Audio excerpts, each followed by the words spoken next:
Bismillahirrahmanirrahim.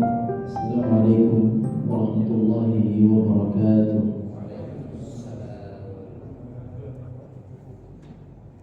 Innal hamdalillah nahmaduhu wa nasta'inuhu wa nastaghfiruh wa na'udzu billahi min shururi anfusina wa min sayyiati a'malina. من يهده الله فلا مضل له ومن يضلل فلا هادي له أشهد أن لا إله إلا الله وحده لا شريك له وأشهد أن محمدا عبده ورسوله لا نبي بعده اللهم لا علم لنا إلا ما علمتنا إنك أنت العليم الحكيم اللهم فقهنا في الدين وعلمنا التأويل.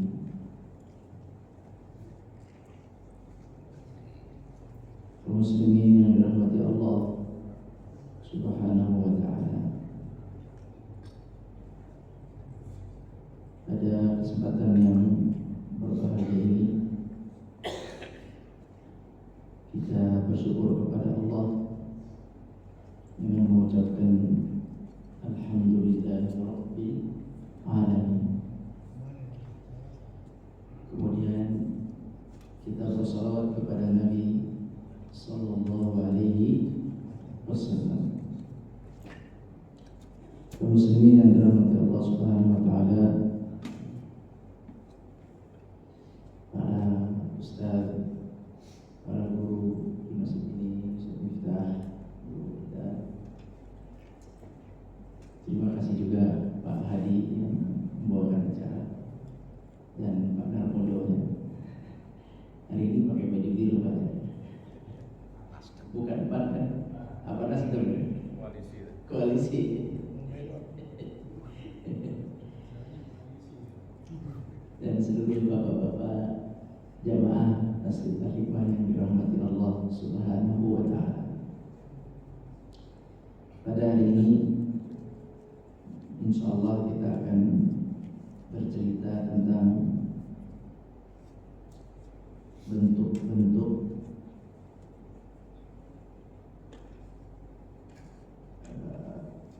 rayuan syaitan atau tipu daya syaitan.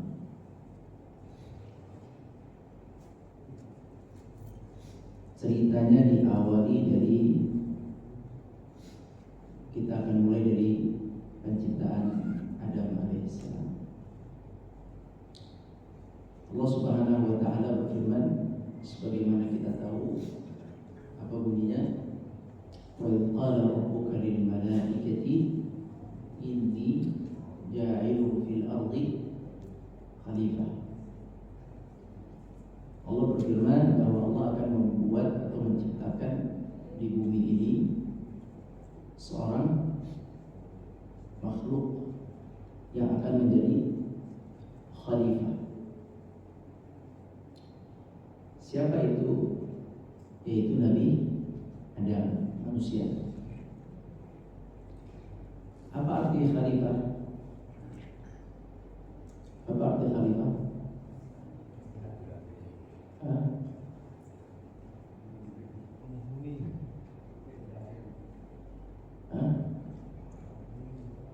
Iya benar, apa khalifah?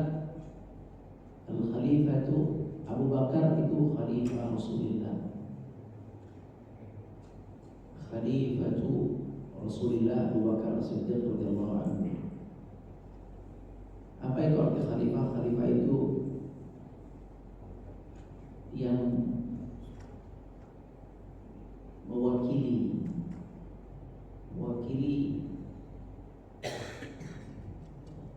yang mewakili ya, atau representasi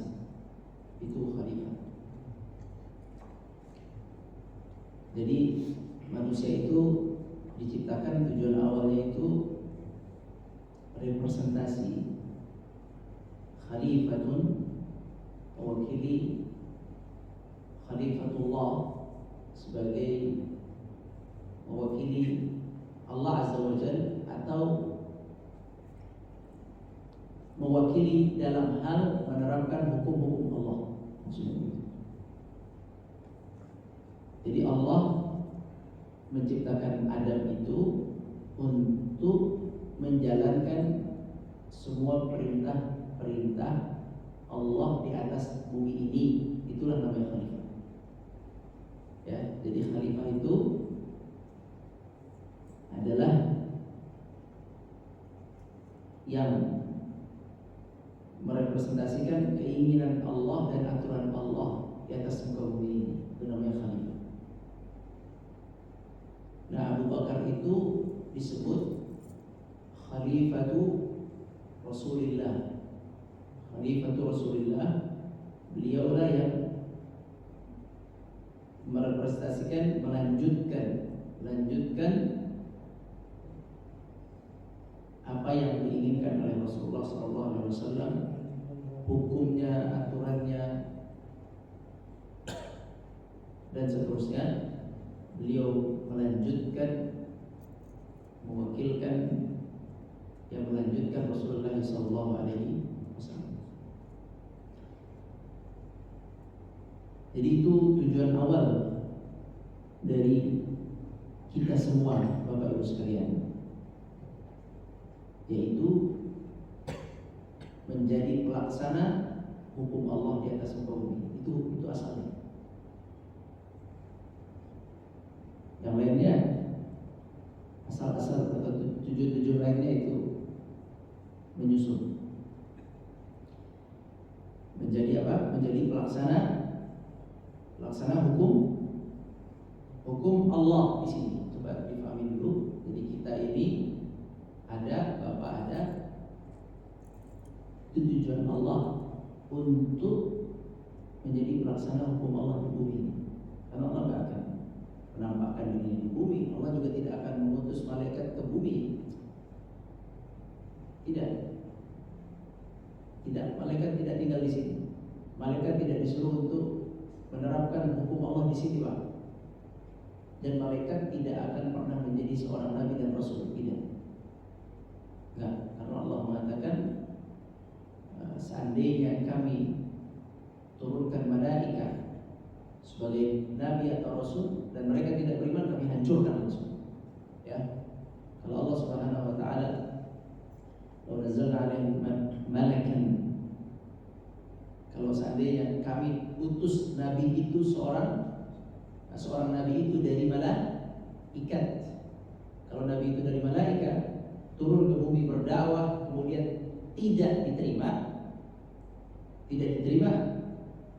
maka kata Allah kami akan hancurkan kaum itu langsung. Gitu. Jadi kalau malaikat datang turun ke bawah menyampaikan perintah Allah dan manusia tidak mau menerimanya di waktu yang sama, hancur. Tetapi Allah mengutusnya manusia. Innama ana basyarun mithlukum, kata Nabi saya dalam Al-Quran ya.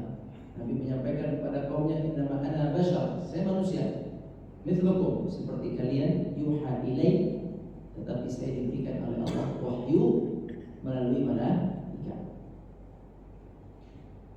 Jadi Bapak Ibu sekalian dalam rahmat Allah, malaikat itu bukan untuk menjadi pelaksana hukum Allah di atas bumi ini, bukan. Tapi sebagai pelaksana segala urusan yang Allah bebankan pada malaikat. Ada malaikat untuk A, untuk B, untuk C, untuk D, banyak sekali, tidak bisa kita hitung berapa jumlahnya dan apapun bentuk-bentuknya, tidak bisa. Lantas siapa yang ditunjuk oleh Allah untuk menerapkan hukum Allah, aturan Allah, perintah Allah di atas muka bumi ini? Siapa yang dipilih oleh Allah? Siapa yang dipilih? Yang dipilih adalah manusia, Adam. Mana lebih dulu, Pak? Adam atau jin? jin. Jin lebih dulu jin. Ada jin baru kemudian manusia. Allah berfirman, "Wa ma khalaqtul jinna wal insa." Tidaklah kuciptakan jin dan manusia illa liya'budun, kecuali untuk menyembah kepadaku. Nah, jin ini didahulukan oleh Allah Subhanahu wa taala dalam ayat ini menunjukkan diciptakan lebih awal. Jin lebih awal. Baik, ketika Allah menciptakan jin, di mana mereka tinggal? Di mana jin tinggal? Hah? Di surga. Nah, betul. Satu jin di surga. Yang lain jinnya di mana? Di bumi. Jadi jin itu tinggal di bumi, hidup di bumi tempat kita ini. Dan jin itu kebanyakan dari perbuatan dan perilaku mereka itu membuat kerusakan. Yufsiduna fil ardh, ya, membuat kerusakan. Wallahu a'lam. Menurut yang kami pelajari dari guru kami dalam tafsir dan tadabbur, ada jin yang diangkat oleh Allah ke surga. Satu.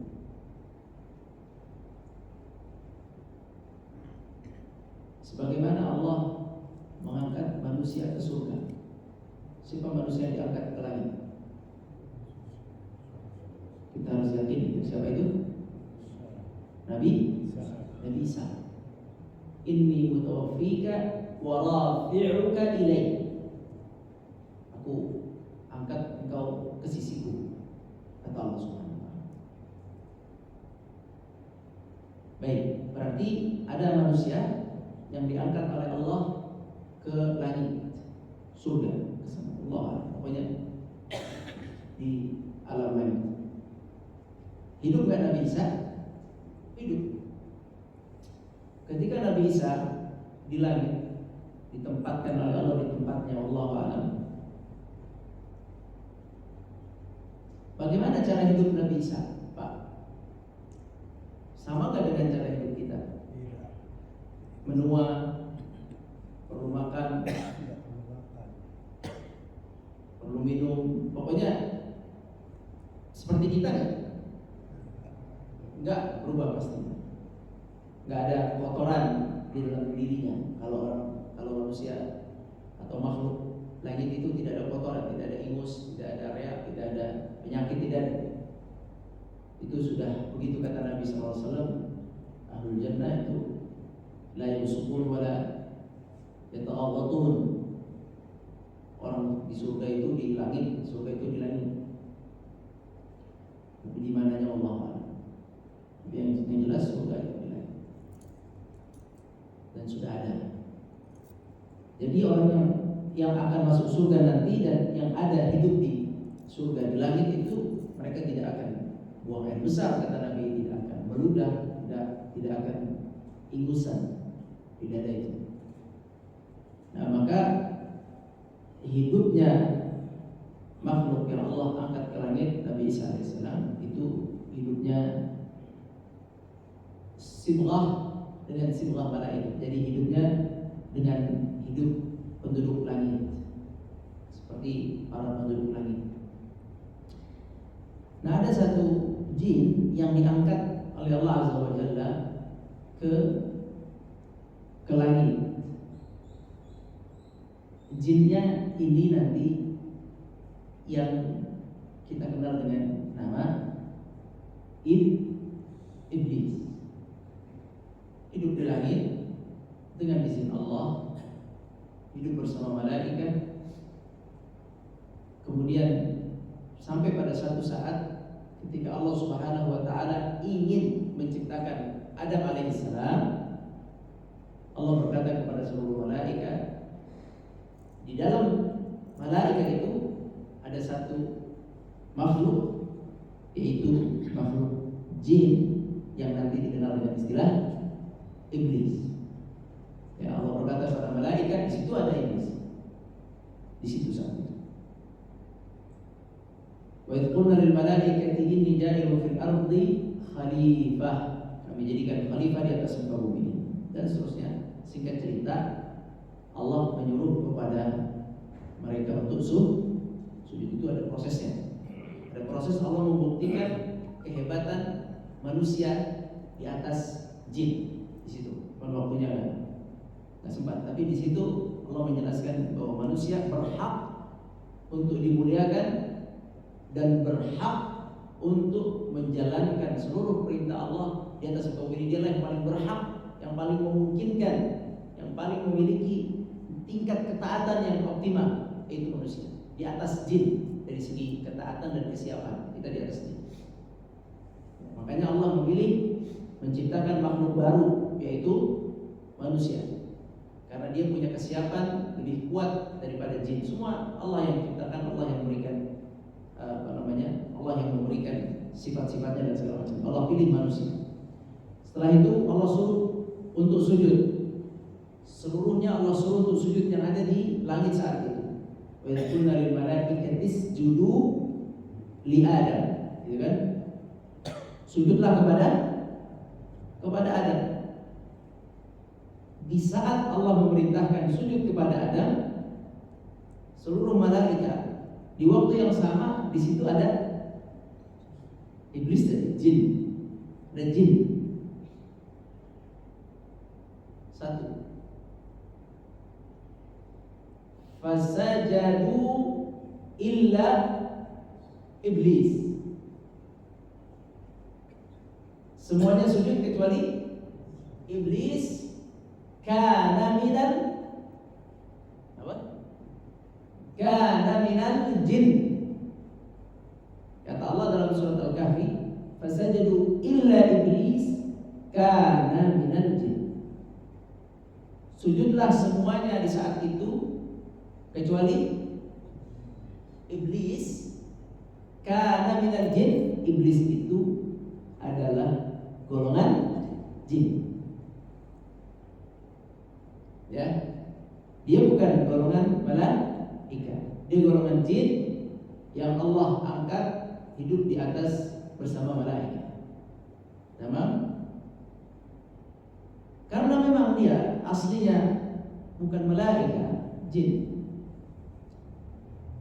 Dan dia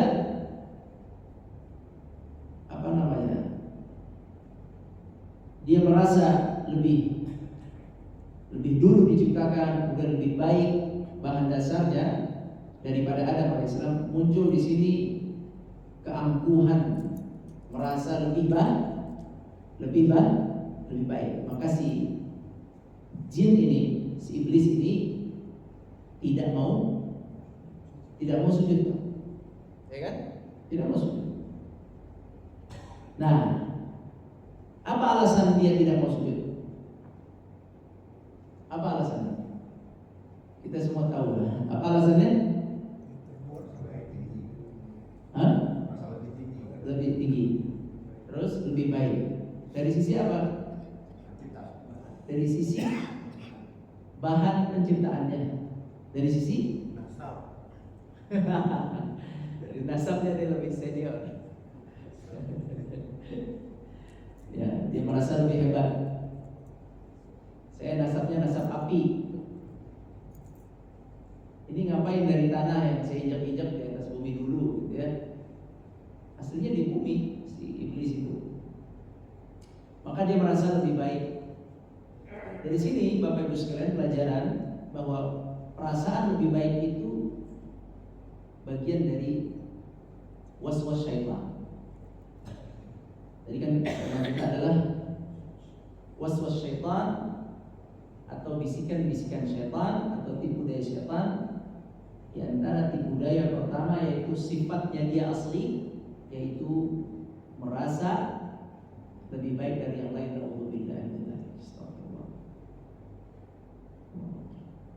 Lebih baik dari yang lain dari semua sisi. Lebih baik ilmunya, saya merasa lebih baik ilmunya, saya lebih baik akhlaknya, saya lebih baik hartanya, saya lebih baik agamanya, saya lebih baik ketaatannya, saya lebih baik. Ana khairu minhu, ana khairu minhu, ana khairu Walaupun Bapak Ibu sekalian, walaupun beneran Bapak lebih baik, bisa jadi Bapak itu memang lebih baik dari dia, tapi perasaan merasa saya lebih baik daripada dia, itu waswas syaitan. Tidak boleh perasaan itu diikuti. Paham? Yang paling baik di muka bumi ini adalah para nabi dan rasul. Nabi Muhammad SAW paling baik di antara yang lain. Tapi apakah Nabi pernah mengatakan saya membanggakan saya lebih baik, saya lebih baik, saya lebih baik? Nggak pernah secara umum, kecuali dalam keadaan tertentu yang ketika ada orang yang sholatnya terus-terusan, puasanya terus-terusan, khatamnya terus-terusan, itu kata Nabi, saya lebih bertakwa dari kalian. Tapi saya tidak begitu cara beribadah, itu beda lagi. Tapi secara umum Nabi tidak pernah merasa khairun minhu, ana khair, saya lebih baik daripada dia. Jadi waswas syaitan dari sini, dari cerita awal Iblis dengan ayah kita Adam, ini cerita awal adalah sifat dia pertama, waswas dia yang pertama adalah merasa lebih baik. Semoga Allah ampuni kita, Allah maafkan kita. Bagaimana biar kita tidak merasa lebih baik, Pak? Ada ayat Al-Quran mengatakan, Allah berfirman, وَلَا تُزَكُّوا أَنفُسَكُمْ هُوَ أَعْلَمُ بِكُمْ إِذْ أَنْشَأَكُمْ وَأَعْلَمُ بِكُمْ إِذْ أَنْشَأَكُمْ مِنَ الْأَرْضِ وَإِذْ أَنْتُمْ أَجِنَّةٌ فِي بُطُونِ أُمَّهَاتِكُمْ فَلَا تُزَكُّوا أَنفُسَكُمْ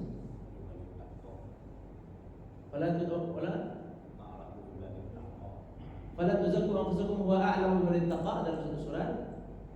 Dalam satu surat lagi, itu sama satu yang sama ya.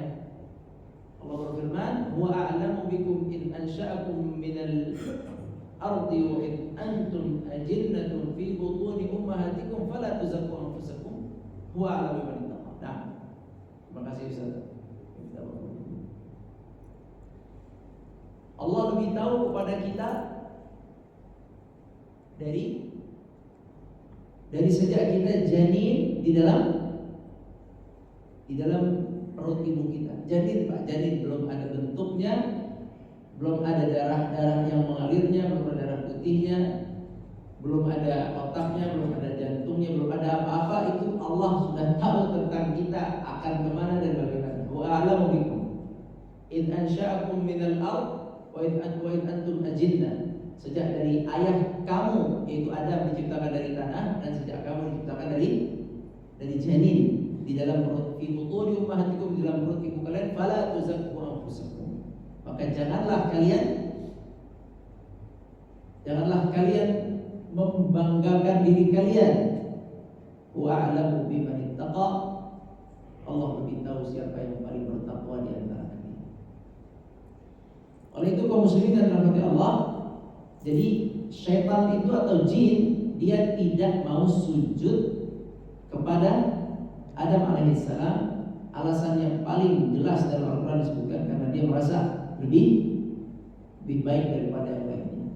Maka apabila datang perasaan lebih baik daripada yang lainnya, Allah maghfir lana, maka perasaan itu adalah waswas syaitan. Ketika Adam diperintahkan oleh Allah, ketika malaikat diperintahkan Allah untuk sujud, semua malaikat sujud. Semuanya fasajadu illa iblis, atau fasajadal malaikatu kulluhum ajma'un. Semuanya sujud. Baik. Berarti Pak, semua malaikat ya pernah sujud kepada ayah kita Adam alaihissalam. Ini menunjukkan kemuliaan manusia, malaikat semua yang pernah sujud kepada Adam alaihissalam. Tinggi sekali. Jadi Bapak Ibu sekalian, itu ditinggikan oleh Allah Azza wa Jalla. Kita keturunan Adam. Ada keturunan iblis di sini? Enggak ada. Semuanya keturunan Adam. Kita dimuliakan oleh Allah. Allah berfirman, "Wa laqad karramna bani Adam." Kami muliakan keturunan Adam. Kita mulia. Ya. Kita mulia. Dimuliakan oleh Allah Subhanahu wa taala untuk menjadi pelaksana hukum-hukum Allah di atas muka bumi ini. Maka kemuliaan nih Bapak Ibu sekalian, kemuliaan manusia itu Ada di mana kemuliaan manusia itu?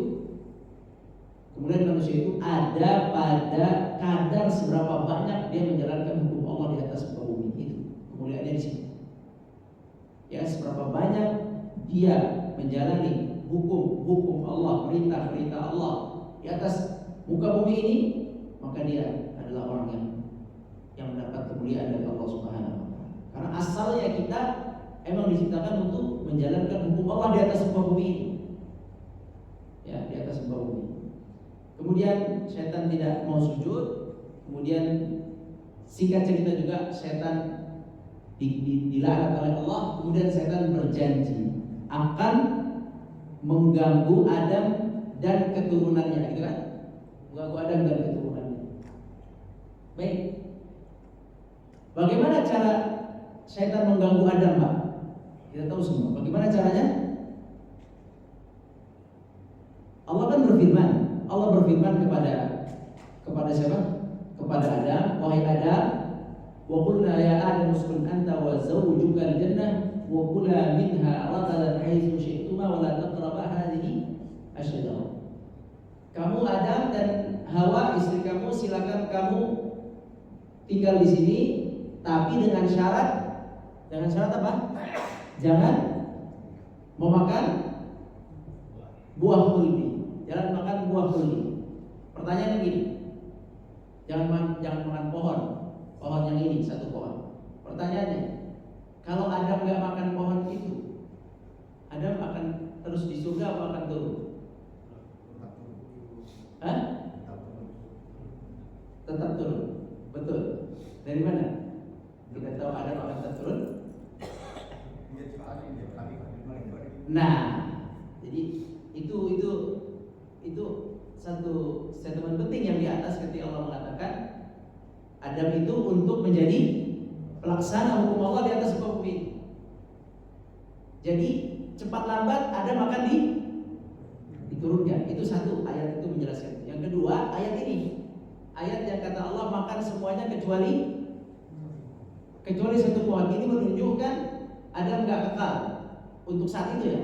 Adam ada batas waktu untuk hidup di sini, tapi selama hidup di sini jangan makan yang ini.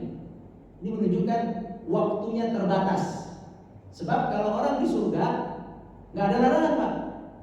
Ketika ada larangan makan semua kecuali ini jangan dimakan, maka ini menunjukkan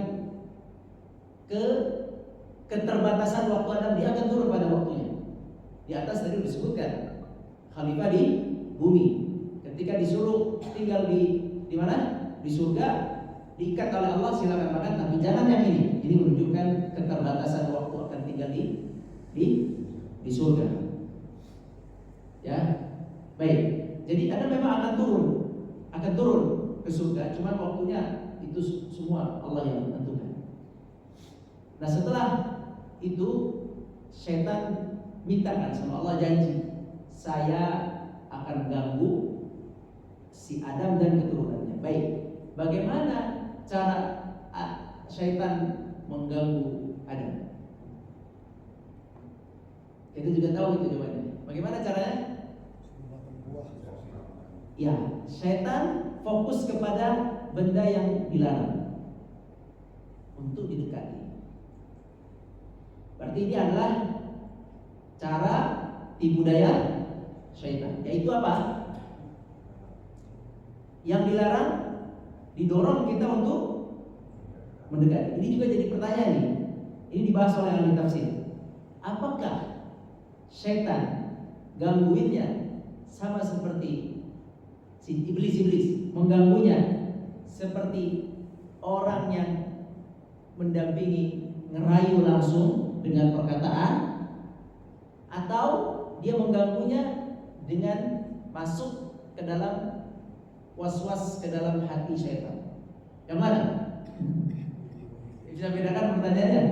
Ya, apakah dia dam gini yang ngomong, atau dia tidak di situ, dia masuk taswisnya dengan dari dalam? Yang mana, Pak? Sekarang kayak YouTube. Sekarang pakai bluetooth. Enggak, ini cerita yang mana? Pakai bluetooth. Jadi, tidak langsung dari Jawa. Kalau melihat dari ayat, barakallahu fikum. Fawaswasa ilaihi. Nah, waswas. Fawaswasa ilaihi syaitan.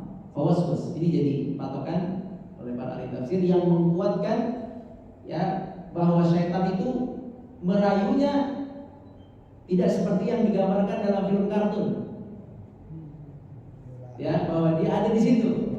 Enggak. Enggak tahu di mana ada. Wallahu a'lam lah. Simpelnya Pak, masuknya dari waswas dari hati. Bukan waswas, bukan khawatir. Waswasah. Waswasah apa? Waswasah. Dia mengganggu, merayu, ada maksud. Ya. Berarti Bapak Ibu sekalian, syaitan sering sekali waswasahnya itu masuk, bukan sering sekali, memang cara dia mewaswasah manusia adalah masuk dari qalb, masuk dari sebuah keinginan. Sebuah keinginan. Baik, dibangun sebuah keinginan. Keinginan apa? Disebutkan di situ, ini pohon jangan dimakan, Allah larang, karena kalau kamu makan, kamu akan abadi di sini. Kamu gak akan turun ke bumi, kan gitu kan? Syajaratil khuld. Ya, hal adulluka ala syajaratil khuld. Pohon ini kalau kamu makan akan jadi pohon kekal. Maaf, kalau kamu makan buahnya, kamu akan kekal, kamu gak akan turun. Enakan di sini, kamu turun. Itulah gampangnya. Baik, sekarang gini Pak, saya tanya, ini pohon benar gak syajaratul khuldi? Benar gak buahnya kalau dimakan akan kekal? Benar gak? Enggak. Dari mana kita tahu enggak? Karena Allah nggak bilang. Allah nggak bilang pohon ini kalau dimakan akan. Enggak, Allah nggak bilang. Gak ada keterangan. Terus yang bilang pohon ini akan menjadi kekal siapa? Syaitan iblis. Ini pohon kalau dimakan akan jadi kekal. Syajaratul khuldi wa mulkin la yabla. Kalau kamu makan, kamu akan sama di sini, akan turun ke muka bumi dan kamu akan menjadi raja atau memiliki kerajaan yang tidak akan pernah punah. Baik. Kita ulangi ya. Pohon itu sifatnya sama enggak dengan yang diceritakan Adam? Dengan diceritakan iblis. Kata iblis akan kekal dan memiliki kerajaan. Benar enggak? Benar enggak? Tidak. Berarti cara talbis atau cara tipu daya setan adalah di sini. Yang kedua ini, yang pertama tadi dia merasa lebih baik. Yang kedua di sini dia adalah menciptakan angan-angan di dalam hati yang tidak benar, angan palsu. Sebuah angan-angan palsu yang dimasukkan ke dalam hati. Kalau nanti saya begini, saya akan begini. Kalau nanti saya A, saya akan A. Saya begini, saya akan begini. Angan-angan itu kaum muslimin bagian daripada waswas syaitan. Daripada waswas syaitan. Hah? Setuju gak? Setuju gak? Hah? Cita-cita itu bagian dari waswas syaitan. Setuju gak dulu? Setuju gak? Jadi gak setuju gak apa-apa. Setuju gak? Nah, kapan tidak selalu? Betul, Pak Darmono. Asal daripada angan-angan adalah asalnya waswas syaitan.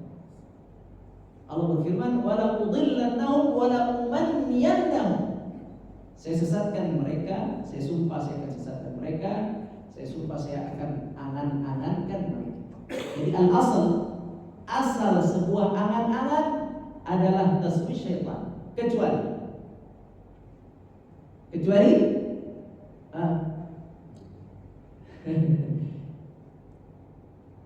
ulangi ya, aslu tamanni minasyaitan, asal dari adanya angan-angan huwa minasyaitan, kecuali angan-angan yang sesuai dengan kehendak Allah dan Rasul. Ya, saya mau jadi khalifah, saya mau jadi presiden, misal dengan niat menjalankan hukum Allah. Nabi SAW dan para sahabat ingin menguasai Mesir dengan niat menerapkan hukum Allah. Ada lagi sebenarnya itu manusia. Pokoknya Bapak bisa bedakan Pak. Al-asal, kaidah, al-asal, asli, asal usul. Angan-angan adalah dari syaitan.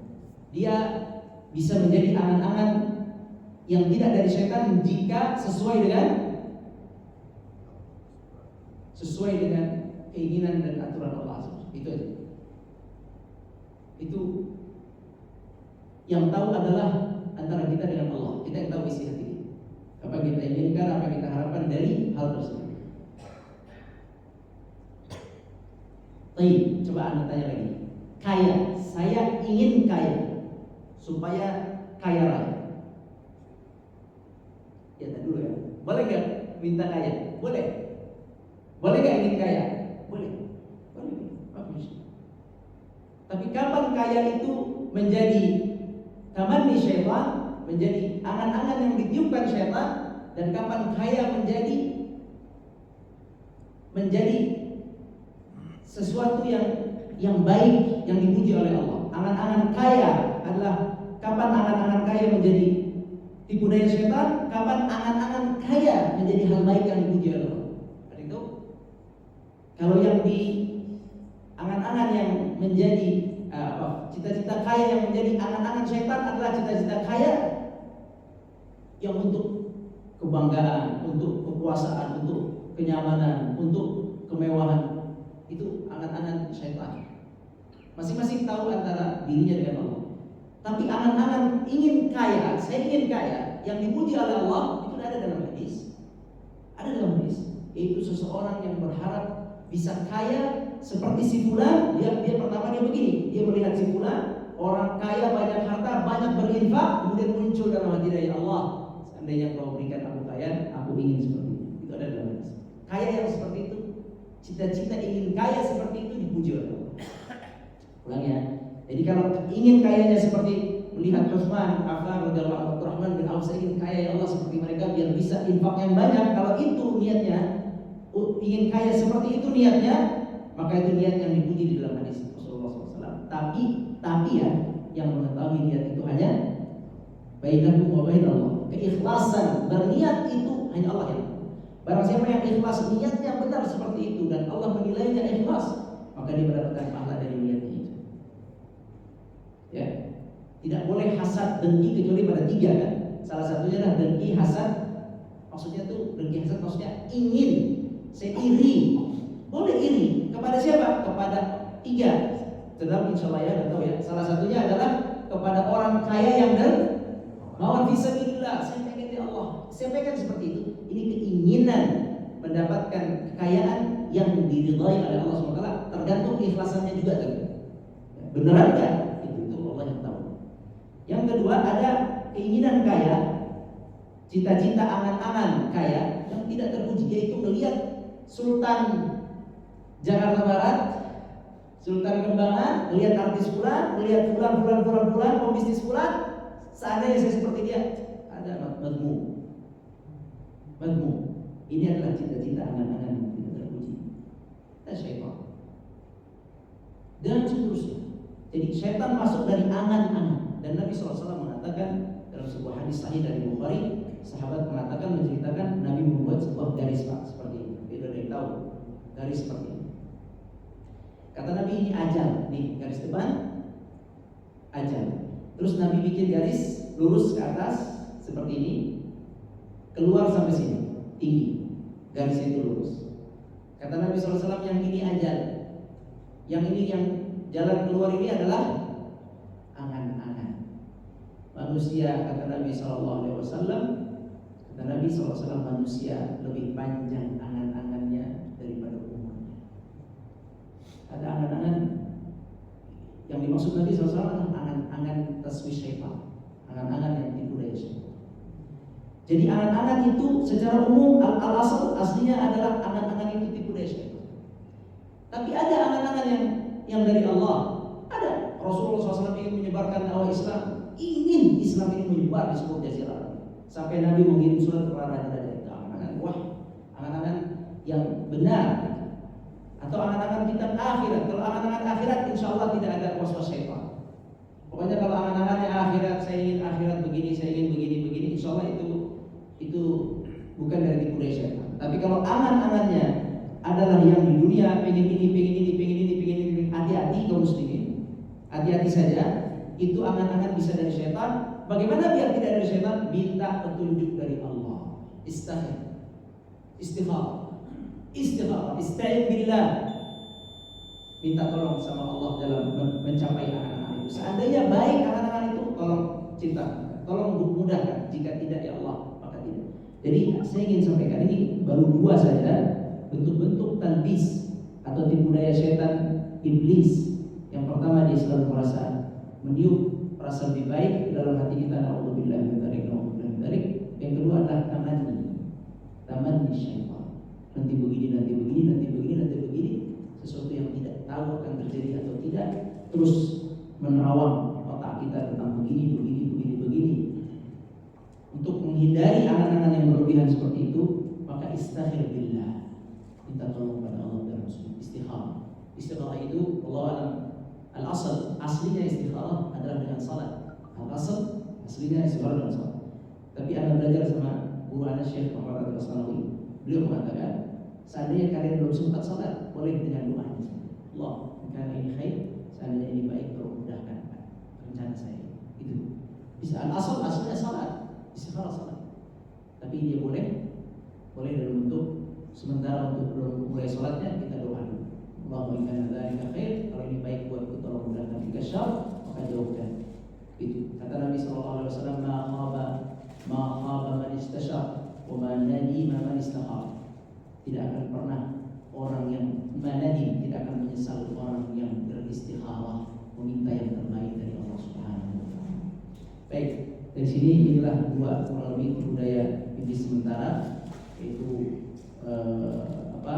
yang pertama merasa lebih baik, yang kedua angan-angan yang terus otak kita terus dicuci sama dia dengan angan-angan. Semoga Allah jaga kita dari angan-angan yang palsu. Allah berikan kita hidayah, petunjuk kepada jalan Allah Subhanahu wa taala, pada angan-angan yang baik. Amin ya rabbal alamin. Wallahu coba bersyukur kepada Allah, maaf atas segala kekurangan dan kesalahan. Yang benar dari Allah, yang salah dari Allah, mohon maaf. Allahu a'lam. Aqulu qouli hadza wa astaghfirullah li wa lakum. Subhanallahumma wa bihamdihi, asyhadu an la ilaha illa anta, astaghfiruka wa atubu ilaik.